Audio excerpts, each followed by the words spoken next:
Look at me like that, bitch. I'm not playing with you. Lazy. You want to do something, not enough? Give it here. You got all the goddamn answers. You don't do a goddamn thing around this. Right.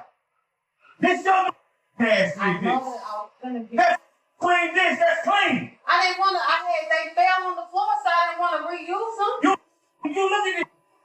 You don't pay attention to what the you doing. Mr. Butler, I got help. No. You don't need to go in there, okay? Is she alive? Yeah, she is. She is? We got him. Is she alive, Mr. Butler? Please don't tell me she's alive if she's not. I really don't get why people do half of the stuff they do. That's neither here or there. That's not for me to find out. But we will react to the situation right here. This situation has to do with a killer husband realizing that his wife is still breathing.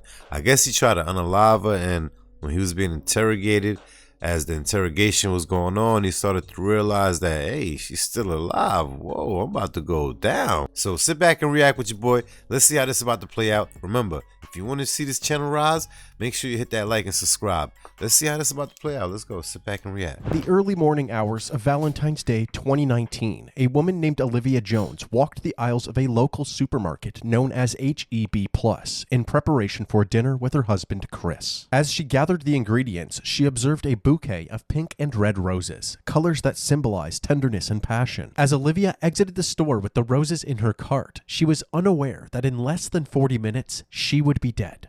A horrible consequence of so-called toxic love. The police would find her on her bedroom floor in a quiet neighborhood in Beaumont, Texas. 11 minutes earlier, her loving husband, Chris, dialed 911. Beaumont 911, what is the address of your emergency? Olivia! Please, hurry. Customer take the gun. Tell me what's going on. I'm at home. My wife been shot in the head. Please. Somebody shot in the head. My wife, please. Tell me, where is she shot? In the head. Okay, where in the head? Take it and it went off. Okay. I want you to try to control the bleeding. As soon as the call disconnected, officers headed on their way to the Beaumont, Texas home of Chris and Olivia, located at 5575 Pine Bur Boulevard. At 8:55 a.m., they arrived. Officer Otis Butler was met by a familiar face, 40-year-old Christopher Ray Jones, who was visibly distressed. Officer Butler was close friends with Chris and his wife, Olivia. His body cam was rolling while Chris urged the officers to hurry into the house. She in my bedroom. Where's the gun? In the bedroom, broken down on the dresser. Come this way. Okay. Please come this way. This way. Okay. Please. Olivia. As alluded to earlier, the officers made their way to the bedroom and found Olivia lying on the floor. Baby! Sir. Okay. Step back. What's up, Mr. Butler? I tried to take it. Get his. Mom! Olivia was found face down with a gunshot wound to the back of her head. Astonishingly, she was still breathing. When the officers rolled her over, they discovered that the bullet had pierced through her right eye. The room she was found in was covered in blood, with spatter all over the walls. The paramedics arrived, and while they tended to Olivia, the police secured the area. Officer Butler had Chris walk him through the events leading up to the shooting. What happened? We had a disagreement. And I say, baby, if you're not working with me, you're working against me. I say, we've been doing this. My 19-year-old stepdaughter was 8. My 11-year-old was 1. I say, Olivia, we can't get it together. We can't be together. Okay. We got several bleeds. And I say, I just want a divorce. And her reaction was, she got the gun? I said, give me the gun. She like, I don't remember which hand. I'm like, give me that gun. What is you doing? Stop trying to scare me. I took it. So when you grabbed it, went off? She yanked. I grabbed it and she yanked back. And the gun went off. Okay. The gun went off. Chris's story immediately set off red flags. That don't even make sense right there, but let's see how he about to go with the situation right now. Let's see what he's going to do in this conversation, what he's going to say. He sound crazy right now. I hope he's remembering everything he's saying, because he's saying a little bit too much and he sounds all over the place. It doesn't even sound believable, especially if this really happened. Knowing that that's not what happened and how he's acting, That's dangerous. Could such a large man be overpowered by his significantly smaller wife? Chris dropped to his knees in anguish, but there were no tears as he asked Officer Butler if he could go check on Olivia. Mr. Butler, I got help. No. You don't need to go in there, okay? Is she alive? Yeah, she is. She is. We got him. Is she alive, Mr. Butler? Please don't tell me she's alive if she's not. Yeah, when I saw her, she was. She was talking? She wasn't talking. Is she breathing? It looked like she was breathing. Ooh, good. Like, don't Mr. go in there, please. sir. I need you to stay right here with me, okay? And calm down. Calm down.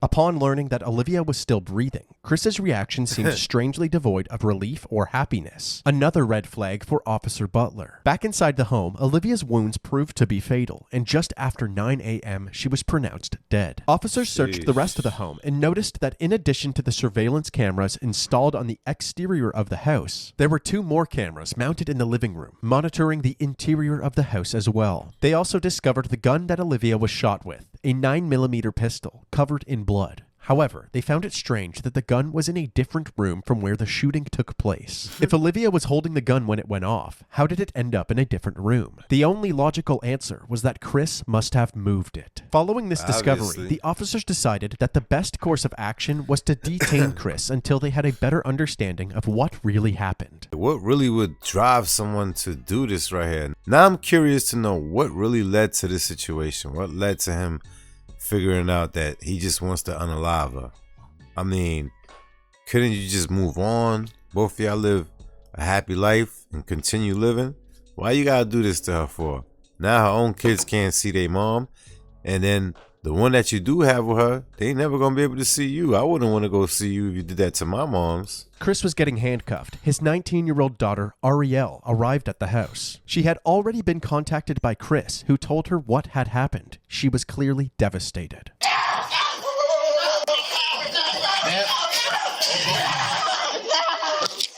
You see how she's acting? While the officers tried to console Ariel, Chris was escorted to the back of a police cruiser. Lead Detective Mendy Freeman and Sergeant Yvette Barrero of the Forensics Unit arrived at the residence and were immediately caught up to speed. According to him, she grabs a 9mm in their bedroom. And she did that. He claims he reached for the gun to try to get it from her. And when he reached for it, and they struggle over it, boom. At that moment, Olivia's sister Angela arrived at the scene, and Ariel once again broke out into hysterics. All of the evidence was collected and sent to the crime lab. I'm not gonna lie, the way you hear everyone losing their mind, that's how he should have been acting. Not saying that he should have been acting like that, but you understand what I mean? Like, this is how he really should have been. I don't know why he think he's a smooth criminal, but I'm not even a detective. I'm not forensics, and I can already tell he messed up right there, because if you snatching something from someone, you're not gonna wait till you get over here and then let it go, right? It'll just go like that, or you're gonna be y'all gonna be fighting for it like that, but it's not gonna go this way. You understand what I'm saying? So obviously he's the one who did it, allegedly. Chris was brought down to the station where they took photos of his hands still covered in blood. They're waiting for the lead detectives. They're going to be the ones that actually interview. So, when the detectives finally arrived at the station, they started Chris's interview by asking him what caused the argument. He said that he felt as if Olivia wasn't pulling her weight in the relationship. I am very particular. If you heard that, that's true. I am very particular. You strive for the best for people. I work really hard. And I don't make excuses for myself. And I don't accept excuses for anybody else. After telling her that he wanted a divorce, she went to the bedroom and grabbed the gun. What did you say? Really? You serious? I'm thinking she wanted a divorce. This is not going to solve anything. Okay. You know, this is not. You do not want to do that. You put that freaking gun down before you make a mistake and hurt yourself. She was crying.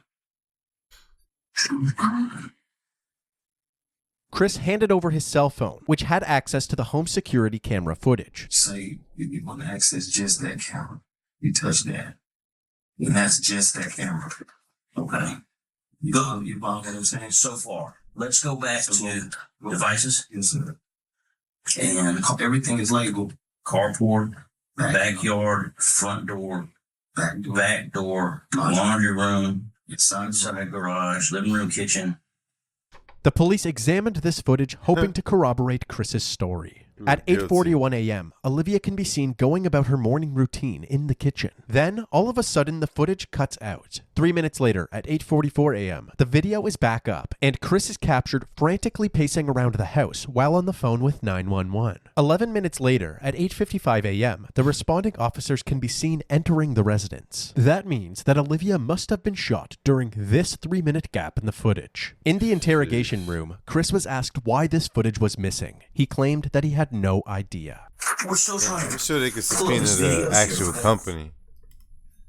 Why would there be no recordings on it? I don't know. It should be. Everybody that went in that house should be on it. But like I said, the internet, you can go through days and it pretty much does. We shouldn't have bought that. You just keep you can He said we shouldn't have bought that. And it's never going to be consistent. That's why I What's wrong said with it your was a boy? waste of money.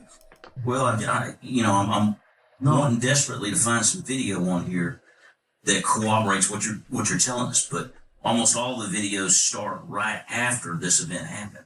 Chris had a bunch of excuses, from internet problems to not charging the He's camera trying to properly. figure out how to But at shape this live. point, the detectives were taking anything Chris said with a grain of salt. It seemed more likely that Chris, the only one with access to the footage, had tampered with it. Since they did not have the video, they had Chris reenact the moment that he tried to disarm Olivia. Now go ahead and do my initial. She pulls it. Give me the.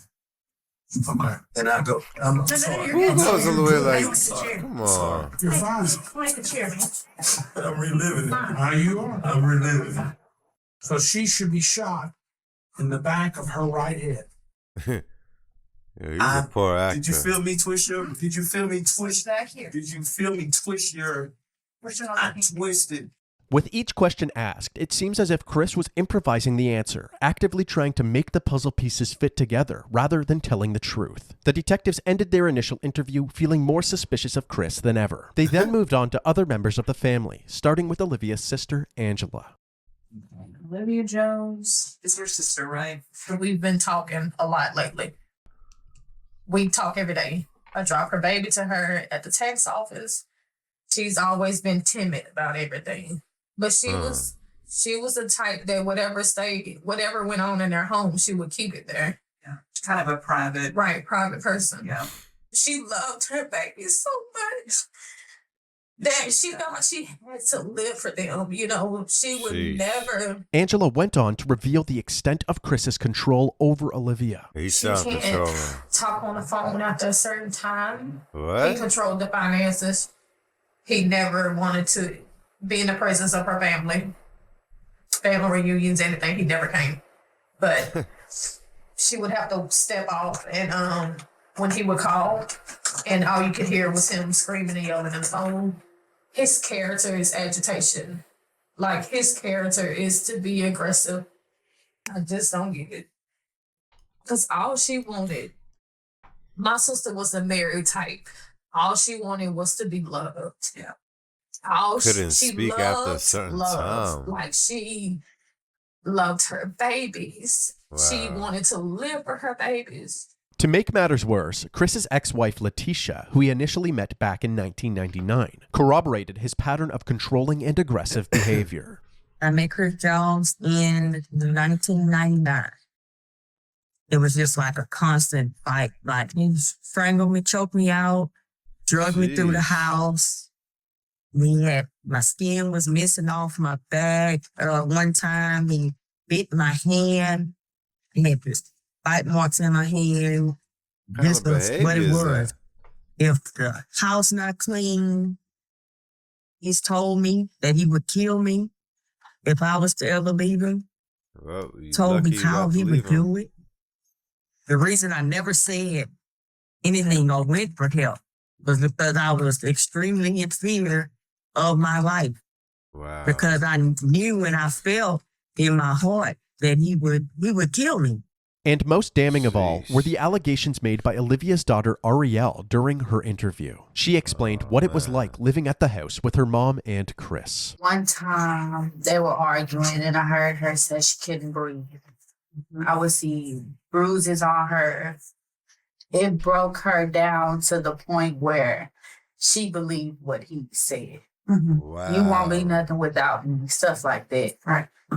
Everybody knows my mom. Everybody knows my mom. Everybody knows that we were her world. With each person interviewed, the allegations against Chris were stacking higher and higher. They doubled back with him, urging him to tell the truth about what actually happened to the missing footage. This guy's a monster. To be honest, I look guilty.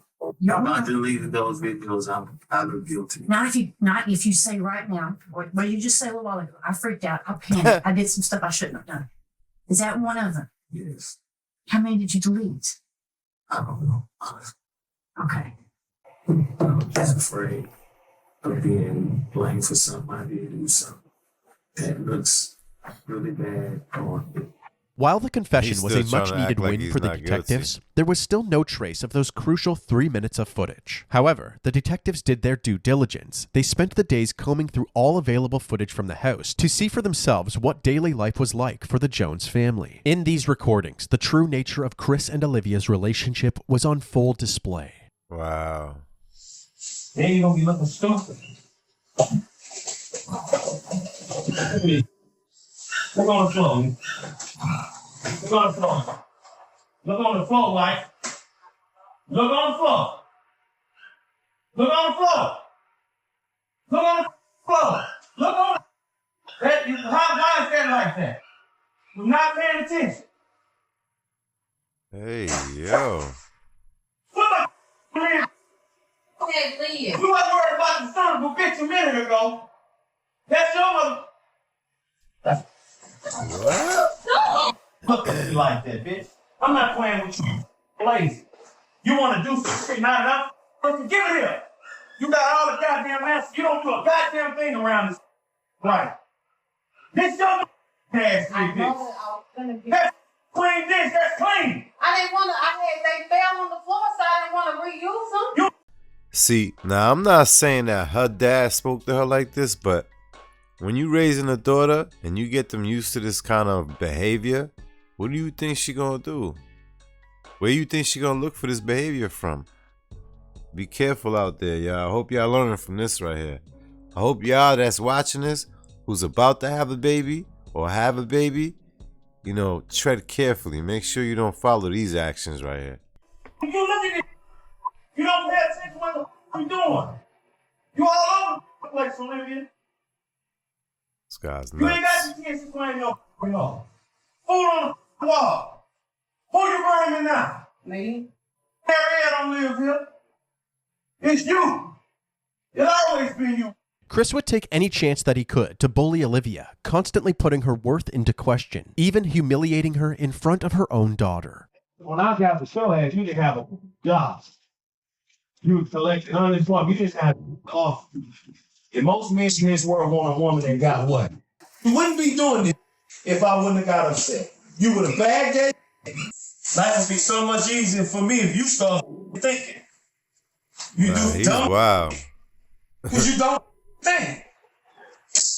This footage shed light on Chris's true colors and confirmed the allegations of abuse from Olivia's family. Detectives also looked into Chris's criminal records and discovered that he had a history of violent charges, including like she multiple wanted assaults in the 1996 divorce. and a domestic assault in 1998, which landed him in jail for a brief period of time. Even though they were still waiting for He's a ongoing sucker. forensic analysis results, authorities believed that they had enough evidence to place charges against Chris. News this morning, a Beaumont man is now facing murder charges in a Valentine's Day shooting of his wife.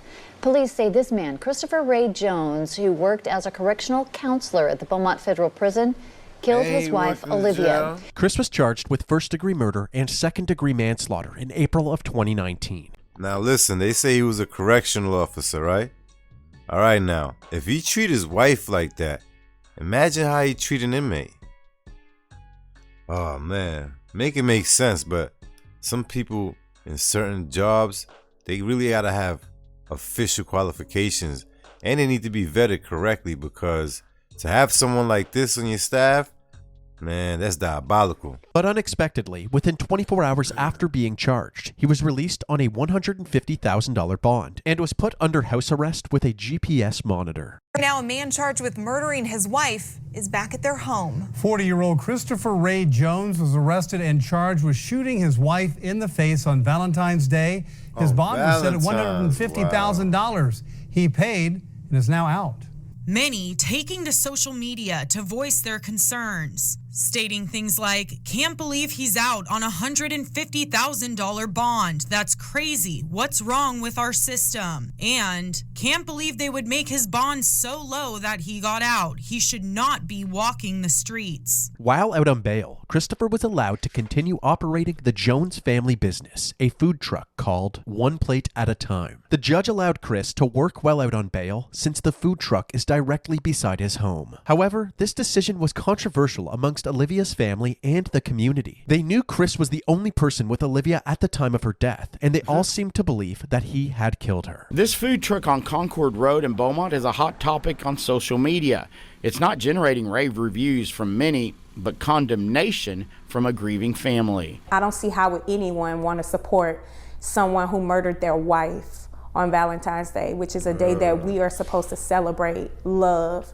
And the day that she was going to celebrate that with him, he decides to take her life. Chris's image was tainted even further when the results from the crime lab came in. The bloodstain patterns at the crime scene indicated that the gunshot wound could not have happened in the way that Chris described it. Additionally, investigators found no gunshot residue on Olivia's hands, indicating that there was no way she was holding the gun when it went off. There was, however, gunshot residue on Chris's hands and clothing. Despite all of the evidence pointing towards Chris, he pled not guilty to his charges. But before his trial would take place, Olivia's family held a gathering to honor her memory. This Valentine's Day, Praying for you. purple and red balloons filled Rogers Park. Purple means domestic violence, and red was one of her favorite colors. 1 year ago today, Joshua Simmons lost his sister. Valentine's Day was one of her favorite holidays. I would give almost anything to have her back right now. What's this year been like for you and your family? If you can wrap it up in one word, it would be frustrating. Frustrated with the fact that Jones isn't behind bars. Now the family wants to raise awareness for domestic violence, but more than anything, they want justice for Olivia. We want him to spend the rest of his life in prison, while my sister spend the rest of her life in the grave.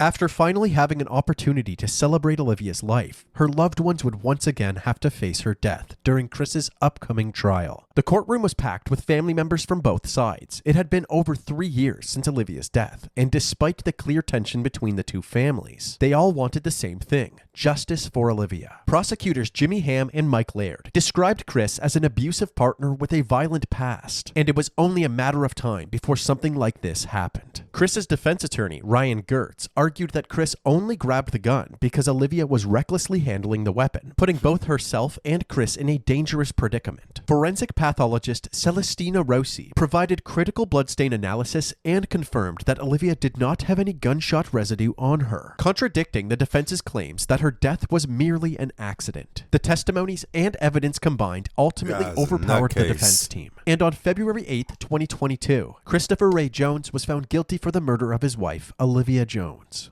1,118 days. That's how long Olivia Jones's family says they've waited for this moment. The moment when Olivia's husband, Christopher Jones, was found guilty of murder. Olivia died at the hands of her husband on Valentine's Day 2019, and instead of spending a lifetime behind bars, we elected to agree with the state to a 30-year sentence because of the potential risk of, an even higher sentence. In exchange, Christopher waived his right to appeal the conviction.